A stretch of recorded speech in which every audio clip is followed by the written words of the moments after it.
പ്രാണനായ നിന്നെ കൈ കിട്ട കാത്തിരിക്കുകയായിരുന്നു ഞാൻ. നിനക്ക് കരണ്ട് ഞാൻ വേറൊന്നും കണ്ടില്ലല്ലേ?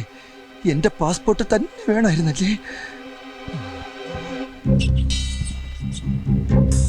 ഉണ്ണി, എന്താ അവനെവിടെ ഇരിപ്പുണ്ട്? ആര്? എലി.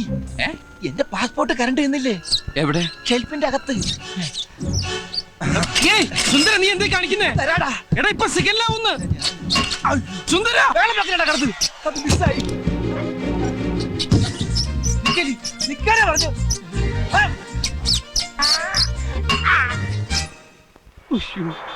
സിഗല്ലായി.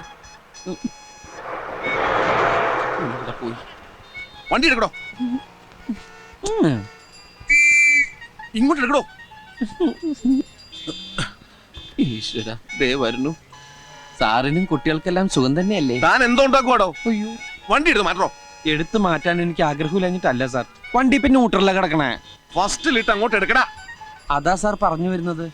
എൻ്റെ ഒരു ഫ്രണ്ട് എന്ന് വെച്ചാ അച്ഛൻ്റെ ഒരു അകന്ന ബന്ധുവാ. അവന്റെ പാസ്പോർട്ട് വണ്ടിയുടെ ഫസ്റ്റ് എയ്ഡ് ബോക്സിൽ വെച്ചിരുന്നു. അതൊരു എലി കരണ്ടു. ആ എലിയെ ഇപ്പൊ അവൻ കണ്ടു. അതിനെ കൊല്ലാൻ വേണ്ടി ഗിയറിന്റെ ലിവർ ഊരിക്കൊണ്ട് ഇറങ്ങി ഓടിയിരിക്കുക. അവനിപ്പോ വരും. സാർ അകത്തേക്ക് കയറിയിരിക്കേ. എന്താ വെയില്. സാറ് വല്ലാതെ കറുത്തു. വാ സാർ അകത്തേക്ക്.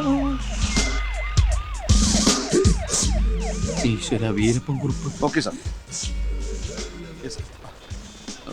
നീ എന്താണ് തമാശ കളിക്കണം? കഴിഞ്ഞ ആഴ്ച കലൂർ ബസ് സ്റ്റാൻഡിനടുത്ത് 1.5 മണിക്കൂർ ട്രാഫിക് ജാം ഉണ്ടാക്കിയത് നീലടാ. സാറിന് അങ്ങനെ തോന്നുന്നുണ്ടെങ്കിൽ ചിലപ്പോ ഞാനായിരിക്കാം. നിന്റെ അച്ഛനെ വഴിയാണ് റോഡ്. ഫസ്റ്റ് നിന്റെ കണ്ടപ്പോഴേ ഞാൻ ലാസ്റ്റ് വാണിംഗ് തന്നാണ്. ഈ പാട്ടയും കൊണ്ട് റോഡിലേക്ക് തെണ്ടാൻ ഇറങ്ങരുതെന്ന്. സുന്ദരാ, നീ അങ്ങനെ സുഖിപ്പിച്ച് പുകഴ്ത്തി എന്റെ സോപ്പിടൊന്നും വേണ്ട. അതൊക്കെ എല്ലാവർക്കും അറിയാവുന്ന കാര്യമാണ് ഞാൻ സുന്ദരനാണെന്ന്. സാറിനല്ല, ഞാൻ വേറെ ആളെ വിളിച്ചതാ. വണ്ടി എടുത്ത് മാറ്റടാ തെണ്ടി.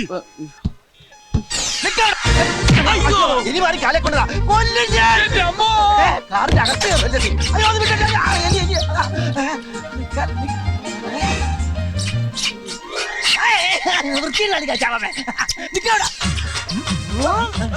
എന്താണ് എലി എലി എലിയല്ലടാ, പുലിയ. ഓടരുത്. നിനക്ക് എന്താ ഭ്രാന്ത് പിടിച്ചത്? അതാണ് എനിക്ക് ഭ്രാന്താ. എന്റെ ജീവിതം തകർത്ത എലിയെ വക വരുത്തിട്ട് ഇനി വേറെ കാര്യമുള്ളൂ. ഈ ലിവർ കിട്ടിയിട്ട് വേണം വണ്ടി എടുക്കാൻ. ഇതേ ലിവർ കൊണ്ടുവേണം എലിയുടെ ലിവർ എനിക്കും തകർക്കാൻ. ഇത് കളക്ടറേറ്റ് റോഡാണ്. കളക്ടറേറ്റ് റോഡിൽ വെച്ച് എലിയെ കൊല്ലാൻ വേണം നിയമമുണ്ടോ? ജാം. ജാമോ? അതും അവൻ തിന്നു. ആ ജാം അല്ല, ട്രാഫിക് ജാം. നമ്മുടെ വണ്ടി മാറ്റിയിട്ട് വേണം ഈ വണ്ടികൾക്കൊക്കെ പോവാൻ. കഴിഞ്ഞ ആഴ്ച നമ്മൾ കലൂരുണ്ടാക്കിയ ട്രാഫിക് ജാമിന്റെ അത്രം പോരാ. അന്ന് നിന്റെ മോന്തയുടെ ഷേപ്പ് അടിച്ച് മാറ്റിയ CI വീരപ്പൻ കുറിപ്പാടെ കലിതുള്ളി നിൽപ്പുണ്ട്. ഇങ്ങെടുത്താ വണ്ടി മാറ്റണം. ഓ, കിട്ടി സാർ, കിട്ടി. ആരുടെ? ഇതാണ് സുന്ദരൻ. ഇവനെയാണ് സുന്ദരാന്ന് വിളിച്ചത്. വണ്ടി എടുക്കടാ. ഓ സാർ, വണ്ടി ഞാൻ എടുത്തോളാം. ആരുടെ പുറകിൽ അടിച്ചത്? ആരടാ? അയ്യോ, നീയാണല്ലേ? എന്താണ് ഇത്? ഡോറ.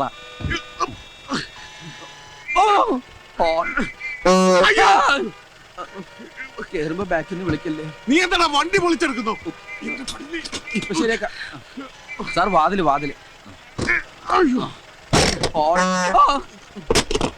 വണ്ടി എടുക്കണ.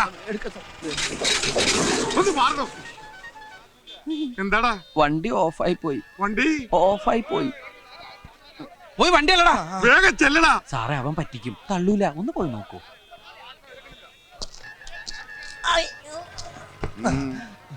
സാറേ, ഒന്ന് കൈവെക്കാം. പിന്നെന്താ? മതിയോ? വണ്ടിയുമ്പോ കൈവെക്കാമോ എന്നാണ് ചോദിച്ചത്. വണ്ടി തള്ളടാ മര്യാദക്ക്. എന്നോട് വണ്ടി തള്ളടാ. നിന്റെ അപ്പനോട് പറയടാ.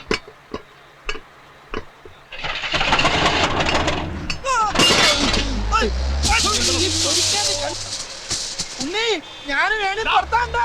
വണ്ടി നിർത്തടാ. എടാ പട്ടി, പിന്നെ നിർത്തിയ എടുത്തോണ്ട് പോണ.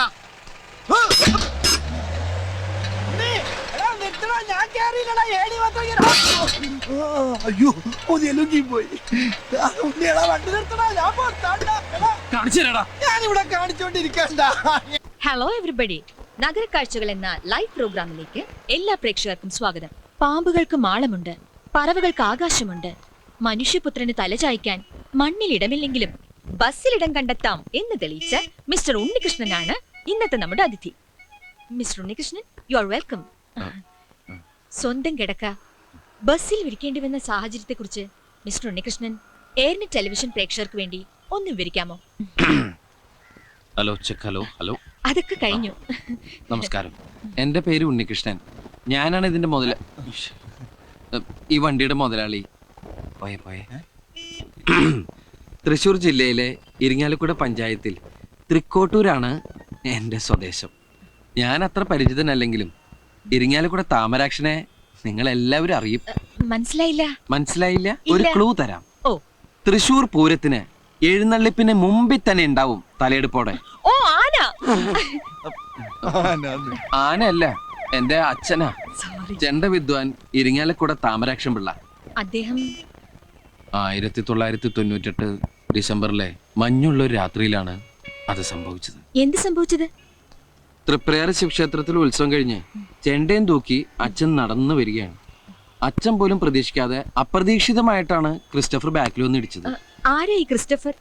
ചാവക്കാട് പറവൂർ റൂട്ടിലോടുന്ന സൂപ്പർ ഫാസ്റ്റ് പാസഞ്ചർ.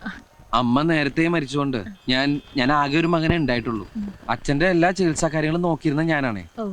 അതുകൊണ്ട് പഠിത്തം ബ്ലോക്കായി. മിസ്റ്റർ ഉണ്ണികൃഷ്ണൻ ഏതൊരു പഠിച്ചു? ഞാൻ പ്രീ ഡിഗ്രി ഫെയിൽഡാ. എഴുതിരുന്ന് ജയിച്ചനെ. കൃത്യം 89-ാം ദിവസം എന്റെ അച്ഛൻ എന്റെ ഈ കൈ കിടന്ന ഈ കൈ കിടന്ന അച്ഛൻ മരിച്ചു. ഇൻഷുറൻസ് ക്ലെയിമിന് വേണ്ടിയിട്ടുള്ള കേസ് നടന്നുകൊണ്ടിരിക്കുകയായിരുന്നു. അപ്പൊ വണ്ടിയുടെ മുതലാളിയും എന്റെ അഡ്വക്കേറ്റും തമ്മിൽ സംസാരിച്ച് ഒരു ഒത്തീർപ്പിൽ വന്നു. കേസ് പിൻവലിച്ചു കഴിഞ്ഞ ഒരു ബസ് തരാന്ന് പറഞ്ഞു. അപ്പൊ കുറച്ച് പണം കൈ കിട്ടിയിട്ടുണ്ടെങ്കിൽ ചെലവായി പോകുന്നു, വണ്ടിയാണെങ്കിൽ ഒരു അസറ്റായിട്ട് കയ്യിലിരിക്കുന്നു അഡ്വക്കേറ്റാ പറഞ്ഞത്. ഞാനാണെങ്കിൽ അപ്പൊ അത് സമ്മതിക്കുകയും ചെയ്തു. പിന്നീടാണ് അതിന്റെ ഒരു ചതി എനിക്ക് മനസ്സിലായത്. കിട്ടിയ വണ്ടി നേരെ ചെവ ഓടാൻ വേണ്ടിയിട്ട് ഈ ഞാൻ നേരത്തെ പറഞ്ഞില്ലേ 4 സെന്റ് 85 ലിങ്സ് പുരയിടോ, ആ പണയം വെച്ച വീട് സ്ഥലവും എനിക്ക് വിൽക്കേണ്ടി വന്നു. പിന്നീട് കിടക്കാൻ ഒരു സ്ഥലമില്ലാതായപ്പോഴാണ് എന്തുകൊണ്ട് വണ്ടി തന്നെ ഒരു വീടാക്കി കൂടാ എന്നൊരു ചിന്ത ഉണ്ടായത്. അച്ഛന്റെ പേര് തന്നെയാണ് വണ്ടിക്ക് ഇട്ടിരിക്കുന്നത്. ഇതാരാ? അച്ഛന്റെ അകന്നൊരു ബന്ധുവാ. ആരും പണിയൊന്നും കൊടുക്കാത്തോണ്ട് എന്റെ കൂടെ കൂടിയിരിക്കാ. വല്ലതും തിന്നും കഴിച്ചു പോക്കട്ടെ ഞാനും വിചാരിച്ചു. അതെ, വായും വെള്ളമൊക്കെ ഫ്രീ ആയിട്ട് ഇട്ടുകൊണ്ട് പിന്നെ ജീവിക്കാമല്ലോ. എന്താ മിസ്റ്റർ ഉണ്ണികൃഷ്ണൻ ജോലി? ജോലി ഇതിനിങ്ങനെ മെച്ചെടുക്കാന്ന് പറഞ്ഞാൽ തന്നെ ഒരു വലിയ ജോലിയല്ലേ. ഞാൻ ഉദ്ദേശിച്ചത് വരുമാനത്തെ കുറിച്ചാണ്. ജീവിക്കാൻ കാശ് വേണമല്ലോ. ബസ്സിന് ഡീസൽ അടിക്കണം, അതുപോലെ പിന്നെ ഇതിനധികം ഡീസലൊന്നും അടിക്കണ്ട. പാതി മുക്കാലും മാൻ പവറിലാ ഓടുന്നത്. മാൻ പവറിലോ? ഹലോ, ഈ കൈ കൊണ്ട് ഇങ്ങനെ തള്ളി തള്ളി അതാണ് ഈ മാൻ പവർ ബ്ലോക്ക് ആക്കി. അച്ഛന്റെ അകന്ന ബന്ധുവാണെങ്കിലും ആൾക്ക് തീരെ വിദ്യാഭ്യാസം വിവരമൊന്നും ഇല്ലേ. വിഡ്ഢിത്തിരെ പറയുള്ളൂ, തെണ്ടി. അത്യാവശ്യം ഓടുന്ന ബസ്സാണല്ലോ ഇത്. അത്യാവശ്യത്തിന് മാത്രം ഓടാറില്ല. നന്നായിട്ട് ഓടും. നല്ല പുള്ളിങ്ങുള്ള എഞ്ചിനാ. പിന്നെ പുള്ളിക്ക് ബാക്കിലേക്ക് പോയി. നീ ബസ്സിന്റെ ബാക്കിലേക്ക് സദ്യ നടക്കണ്ട. ഞാനും കൂടി പെടട്ടടാ. ഇയാള് പെടാണ്ട് എടുക്കാൻ പറ്റുമോ? കുറച്ച് ദാരിദ്ര്യം ഫീൽ ചെയ്യുന്നില്ലേ മിസ്റ്റർ ഉണ്ണികൃഷ്ണൻ? ഒരു ഉപജീവന മാർഗമായിട്ട് ഈ വണ്ടി ഉപയോഗിക്കാമല്ലോ. ആ വഴിക്ക് എന്തെങ്കിലും ശ്രമം നടത്തിയിട്ടുണ്ടോ? ഉപജീവന മാർഗമായിട്ട് ഉപയോഗിച്ചിട്ടുണ്ടോന്ന് ചോദിച്ചാൽ ഞങ്ങൾ തീർച്ചയായിട്ടും ഉപയോഗിച്ചിട്ടുണ്ട്. അതായത് 2000 ജൂൺ മാസം 1-ാം തീയതിയാണ് ഞങ്ങൾ ഇവനെ ആദ്യമായിട്ട് ഉപയോഗിച്ചത്. അത് ഒരു ഓട്ടോ ഒപ്പിച്ചിട്ടുണ്ട്. കല്യാണ പാർട്ടിയാ. കാക്കനാട് ആമ്പല്ലൂർ ശ്രീകൃഷ്ണസ്വാമി ക്ഷേത്രം വരെ 112 ലോട്ടിൽ വരും. എന്നത്തേക്കാ? മറ്റന്നാളോ? പെട്ടെന്നായോ? മടത്തിപ്പറമ്പ് ട്രാവൽസിനെ ഒരു ബുക്ക് ചെയ്തിരുന്നത്, ഞാനത് വെട്ടി. റേറ്റ് എത്ര പറഞ്ഞു? 1200 ഞാനങ്ങ് ഉറപ്പിച്ചു. 1200 രൂപ. മറ്റുള്ള വണ്ടിക്കാര് റിട്ടേൺ അടക്കം 2500 രൂപ വാങ്ങുന്നുണ്ട്. എടാ, അമേരിക്കയും സൊമാലിയും തമ്മിൽ ഒരുപാട് വ്യത്യാസം ഉണ്ട്, അറിയോ? മനസ്സിലായില്ല. എടാ, 2500 രൂപ നല്ല ലക്ഷറി കോച്ച് കിട്ടും. നമ്മുടെ വെറും ബിക്ഷറി കോച്ചല്ലേ. ഈ ലൊടുക്ക് വണ്ടി എങ്ങനെ അവർ കണ്ടിട്ടുണ്ടെങ്കിൽ വെറുതെ ഓടാന്ന് പറഞ്ഞാൽ ഒരു വേണ്ടാന്ന് പറയും. എന്റെ വണ്ടി ഇൻസൾട്ട് ചെയ്ത് സംസാരിച്ചിട്ടുണ്ടല്ലോ. അയ്യോ, ഇതൊരു പാവപ്പെട്ടവന്റെ കല്യാണമാണ്. ഒറ്റ വണ്ടിയേ ഉള്ളൂ. ചെറുക്കനും ചെറുക്കന്റെ അച്ഛനും അമ്മയും അമ്മായി അമ്മാവനും ബന്ധുക്കളും ഫ്രണ്ടുക്കളും ഒക്കെ ഇതിലാണ് പോണത്. 2500 രൂപ വെച്ചാൽ അവര് ഓട്ടം വേണ്ടെന്ന് വെക്കുള്ളൂ. എടാ, എന്തെങ്കിലും ഒന്ന് അഡ്ജസ്റ്റ് ചെയ്യാൻ പറയേ. എന്തെങ്കിലും ഒന്ന് അഡ്ജസ്റ്റ് ചെയ്താൽ മതിയാ. എന്നാ നീ ഒന്ന് അഡ്ജസ്റ്റ് ചെയ്യും. ഈ ഓട്ടം കഴിഞ്ഞിട്ടുണ്ട് എന്റെ പാസ്പോർട്ട് ഒന്ന് ശരിയാക്കാൻ. പാസ്പോർട്ട് ഇതിന്ന് വല്ല മെച്ചം കെട്ടിട്ടുണ്ടോ വണ്ടിയുടെ ബ്രേക്ക് ഒന്ന് ശരിയാക്കാൻ? അപ്പൊ വണ്ടിക്ക് ബ്രേക്ക് ഇല്ലേ? ജീവിതം തന്നെ മൊത്തത്തിലൊരു കൈവിട്ട കളിയില്ലേ സുന്ദര. ചവിട്ടി നോക്കാം. അല്ല, വണ്ടി ഈ രീതിയിൽ നമ്മൾ എങ്ങനെ അങ്ങോട്ട് എഴുന്നള്ളിക്കും? നെറ്റിപ്പട്ടൊക്കെ കെട്ടിച്ച് ആന എഴുന്നള്ളിക്കൂലേ, അതുപോലെ എഴുന്നള്ളിച്ചാലാ? അതിനൊക്കെ ചെലവ് ഒരുപാടാവും. ചെലവ് ഒരുപാടാവും അല്ലേ? എടാ, വണ്ടിയുടെ ഓട്ടമുള്ള ഭാഗങ്ങളില് കൊച്ചു കൊച്ചു പൂക്കള്, കൊച്ചു കൊച്ചു ഇലകള് വച്ചടയ്ക്കുന്നു. സാധാരണ കല്യാണ വണ്ടി കലകരിക്കില്ലേ, അതുപോലെ.